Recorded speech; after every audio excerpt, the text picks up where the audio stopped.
ముఖ్యంగా మనం gated communities గురించి మాట్లాడుకుందాం ఈరోజు. గేటెడ్ కమ్యూనిటీ అంటే కొన్ని ఏకర్స్లో ఉంటుంది. దాంట్లో ఒక 10, 12 ఇలా ఎన్నో బ్లాక్స్ కడుతూ ఉంటారు. ఒక్కొక్క బ్లాక్ మినిమం 10-15 ఫ్లోర్స్.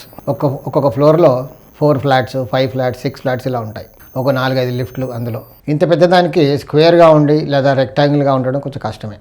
ఏదో ఒక దిక్కు పెరగడం తగ్గడం ఏదో ఉంటుంది. కానీ శాస్త్రం ఏం చెప్తుందంటే వాస్తు ప్రకారంగా స్క్వేర్గా అయినా ఉండాలి లేదా రెక్టాంగిల్గా అయినా ఉండాలి, కొంచెం ఈశాన్యం పెరిగి ఉండాలి. కానీ అలా ఎక్కడ ఉంటాయి? ఏ గేటెడ్ కమ్యూనిటీ కూడా అలా కనబడదు మనకు. కానీ కొన్ని గేటెడ్ కమ్యూనిటీస్కి వీధి పోర్ట్లు కూడా ఉంటాయి.